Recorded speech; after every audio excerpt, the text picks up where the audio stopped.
Gebrselassie. Inducted second, Tegla Loroupe. Our third inductee in the class of 2015, Paula Radcliffe. And our final New York Road Runners Hall of Fame inductee, Paula Radcliffe. Have a seat. There's a microphone behind each of you. We're going to start by running continuously the brief video footage that we showed for all four of our inductees, just to remind you of their achievements in the sport.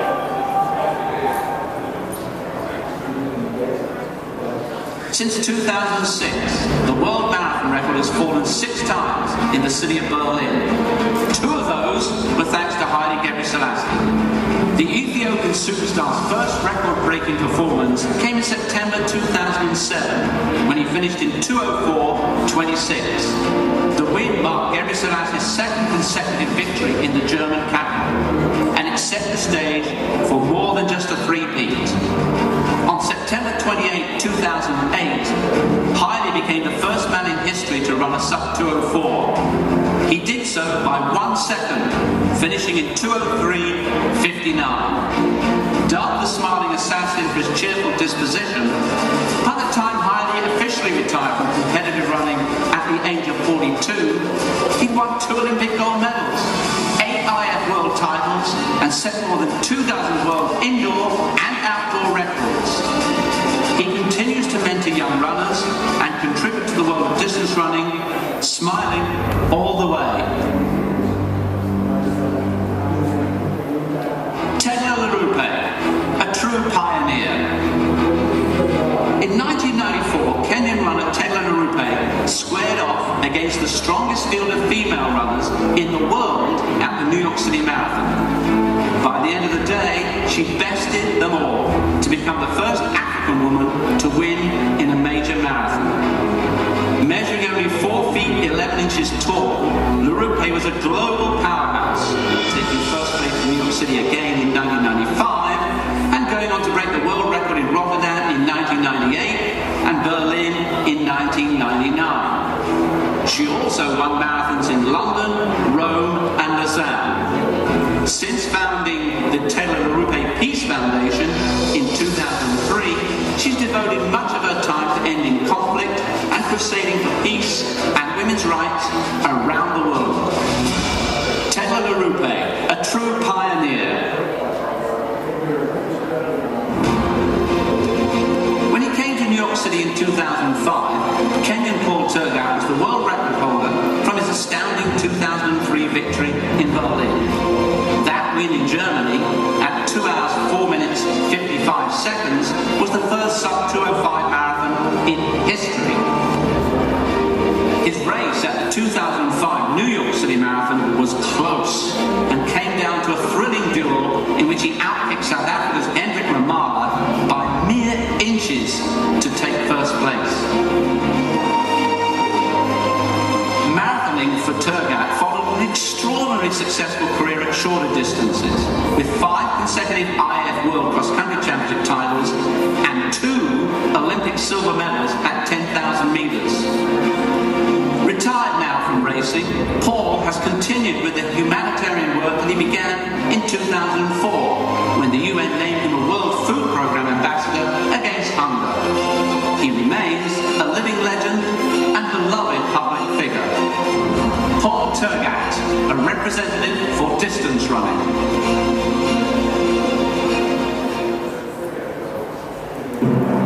During her long-distance running career, English runner Paula Radcliffe rewrote the record books and redefined the possibilities for women in the marathon.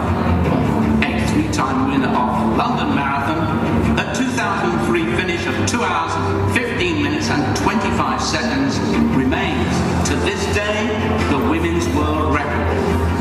Paula took first place 3 times at the New York City Marathon, and her 2007 victory, just 9 months after giving birth to her daughter Ida, ushered in a new wave of thinking about top athletes, childbirth and motherhood. Paula Radcliffe, redefining the women's marathon. Fantastic memories there. Let's start with Haile. You've actually only retired from competition officially this year. Are you missing it already, or have you got other things that have taken the place of your racing? Yes, you're right. Of course, I stopped competing, not running. Still I'm training every morning, and you know, missing race is something you miss. I wish, you know, just to compete, but you cannot.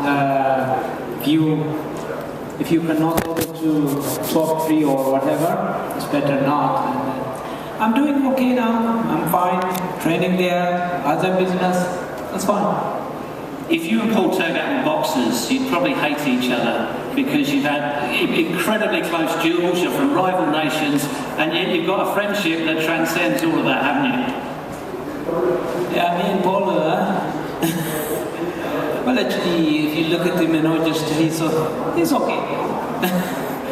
He's better than, you know, last year, and we are now both, you know, just we have good relation.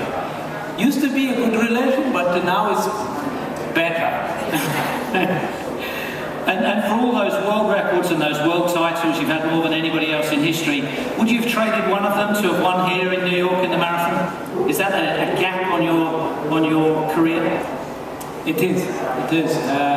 2010, you know, when I came here, you know, just to win the race, that didn't work, and you know, at the end of the day, don't forget, it's the New York City Marathon. It's just everybody's wish. Paul Tergat, of course, he didn't win the Olympic. For him, you know, he won Olympic here in New York City, and I congratulate him.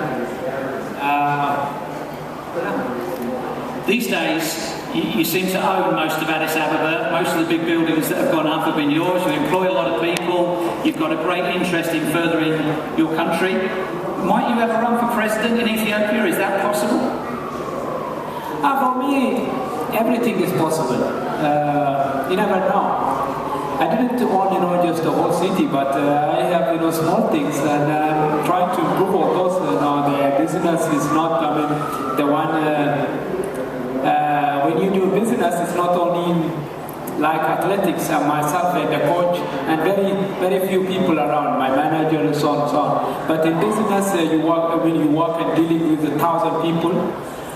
To become a president, another dealing with 1 million people. I don't know who's going to give me a vote. I just try to work, you know, with 1 million people. And looking ahead to Sunday, do you think Ethiopia have got a realistic challenge in either of the elite events, the men's and the women's? Very difficult to say right now because it's New York. I know just many Ethiopians is going to compete, and as well the Kenyans, and both men and women. I hope the best will win. We'll see. Final question from me to you. How do you attribute the longevity of your career? You first appeared on the scene at international level way back in 1993. It was 15, 20 years of very elite performance, very few injury problems, very few off-key seasons. How did you do that? You know, athlete, when you're injured, I mean, the damage is done. What's important, you know, just the pre-injury, how to handle, you know, just the training before you become an injury. And plus, you know, most of my career, what you see, you know, just I didn't compete so much competition. Of course, many competition in many years, but what was very important for me was, you know, just the training, to listen my body. That's why, you know, just I could stay longer in athletics. That's the only thing what I've done.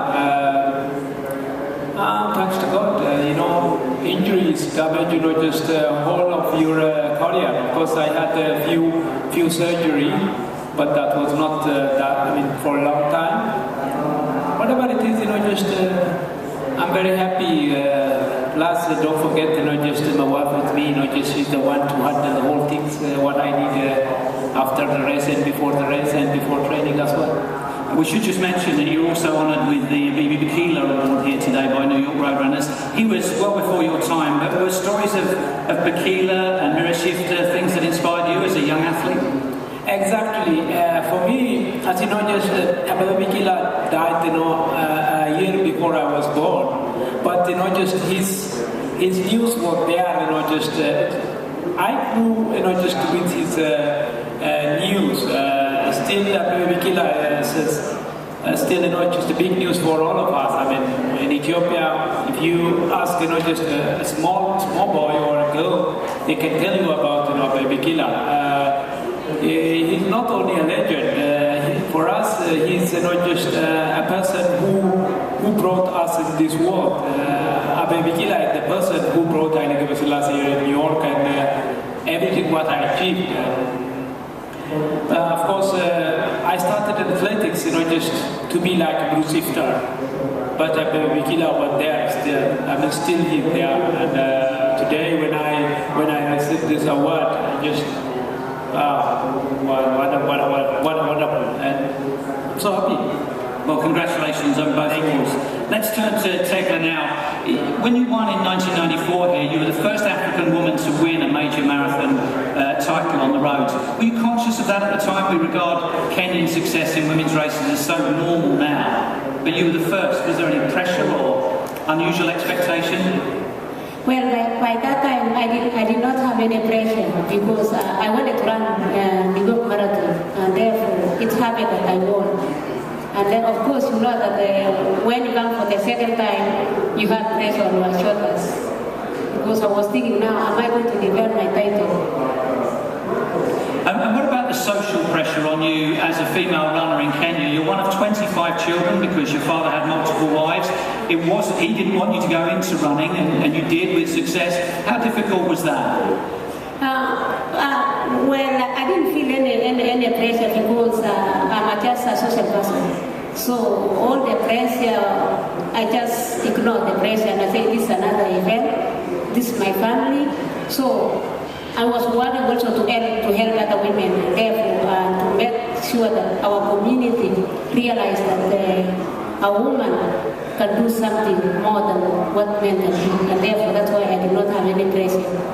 And when you raced at half marathon and some of the world's biggest marathons, you ran without fear. You would open up huge leads in very fast intermediate times. Were you ever afraid of the distance in the marathon? Were you ever concerned about going off too quick? Well, you have to understand running half marathon and marathon is another thing. Therefore, half marathon is just like it's like an event whereby you feel more happy, but marathon is a long distance whereby even the last 1 kilometer you can have a problem. Therefore, I was more worried running marathon than running half marathon. And I had the capacity to run the middle distance. It's hard to imagine it was 21 years ago that you won here. We remember you running the first Virgin-sponsored London Marathon with Sir Richard Branson, and you looked like you were still a pretty serious runner then. How has your running been in the last 5 or 10 years? I was dying because when we finished the half marathon, I did 2 hours. And now to think another half marathon, it was like, what am I going to do? And I say that Richard was really clever because when he asked me that I need a coach. So we used to email one another, giving training program. And then later he told me, you know what, I'm not going to run without my coach. You better train for this marathon. And it was difficult for me because I was running a charity event from Germany to Rome. That is 2,000 kilometers. And I just finished the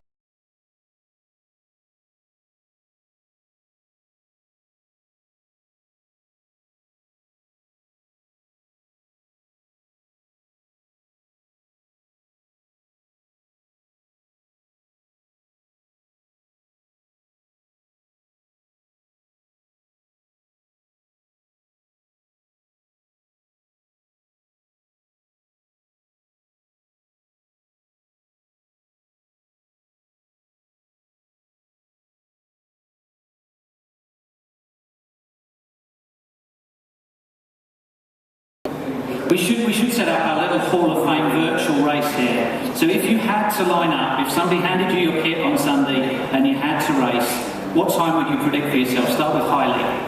Haile first. What would you run on Sunday if you had to run fast? 2:02. 2:02, okay. Tegla? maybe 3 hours. 3 hours, Paul? Probably maybe 5 hours. 5 hours. Okay. Paula ran 2:36. I'm realistic. It's not that long since London, but I didn't do as much. Mind you, I didn't do much training in the last 6 weeks for that one. I don't know. It's somewhere between 2:45 and 3 maybe. So the winner would be Haile. Okay. Well, In his well, I said 202, not by foot, by car. Let's turn to Paul Tergat. Really, you should hate this guy, shouldn't you, for what he did to you in 2 Olympic Games. But as we said to Haile, the pair of you have got a little bit more class than that, haven't you? Yeah, one thing that which is very important is that I want to say that for the years that I've been in sports and competed with Haile, I knew that I was competing with the very best that the world has ever produced. And this is what Apple made us to be able to give always, every meeting that we are meeting, we want to give the very best of any competition that we are in. When you look back on your career with 5 world cross-country titles, world half-marathon titles, Olympic medals on the track, world records in the marathon, which one means most to you when you look back? I want to say that it is interesting because what initially I never knew that I would be able to transfer and translate into the marathon. I thought probably maybe to concentrate the track, cross-country, and maybe to retire. But my coach, who believed in me so much, which happened with Dr. Rosa, said that, hey, I think this high time that you can move on and maybe try the marathon. Because I was very good in the cross, I was very good in the half marathon, 10K, in the road, track too. Because if you say, I broke the world record in 10,000, I had good times from 3K in the track, cross country 5 times in a row, half marathon, I had the world record. So I did something that would be able to inspire me, to challenge me more. And that was why when I moved to marathon, I knew, wow, this was the father of the whole running. When we look back at Magic Monday at the Sydney Olympics and that 10,000 metre finish between the two of you that was closer than the men's 100 metre final, what do you think when you see it? It makes the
that review here, and so we are celebrating and together, coming from all boxing, football, rugby, name it, all sports, athletics, name it. So we are sharing a meal in one room, and this is what has actually inspired me to be able to start that. We wish you well with that. Congratulations on your award. Turning to Paula, we didn't give you the opportunity earlier to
from the very first time that I came to New York City for the Fifth Avenue Mile.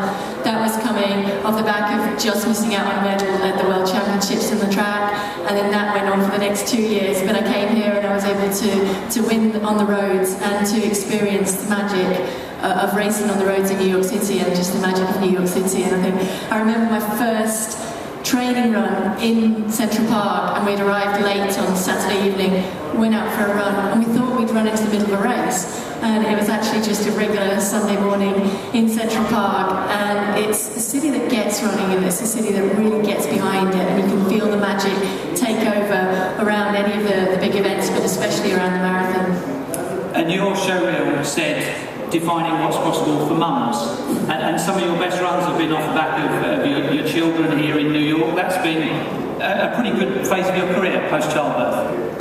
Yeah, I think a great phase of my life in general, and I think I wouldn't have got to where I achieved in running without the support of Gary, my husband, and my coaches, Alex and Rosemary in the beginning, and then later Gary took over, and my parents as well. My grandma was a big inspiration. But I think one of the things that was a goal of mine before I ever thought about any goals in running was to become a mother, and nothing can ever top that. So they are the two most special people in my life, and to be able to share that magic of New York with them now, to be able to bring them here because they're on school holidays, and Raphael's never been to New York, so he's getting to experience that. And they'll get to experience a little bit of how special it is on Sunday to be here in New York City for the marathon. He was going well on his colouring book earlier on in the hospitality room, wasn't he? What does the future hold for you? You're a BBC pundit now, looking perhaps to get more involved in the co-regime at the IAAF. What do you think the next 10 years hold for you post-racing? Well, hopefully still being able to include running in my life a lot, being able to take part in events and to experience the other side of it, just kind of the magic of running in the mass races, and just see people take part in races, build towards races and achieve their goals in those. That's really special. And I think the commentating side of it I really enjoy, because if you can't be out there in the arena taking part, then the next best thing is to be watching other people and then to be able to try and commentate on that. So that's really good fun. And yes, I've always said that in my heart I really feel that I want to give a lot back to a sport that has given a huge amount to me. And I've always had a passion in the fight against doping, so I think that is an area that I really want to be involved in, and we'll see how the IAAF moves forward now under the new leadership, but I think it's going in a positive direction, and it's one I'd love to help in. Good, well congratulations on your induction. We'll take questions from you now if you have them. Anybody have a question individually? Otherwise we'll go one-to-one, so I know you don't do applause, but let's hear it for a very special class.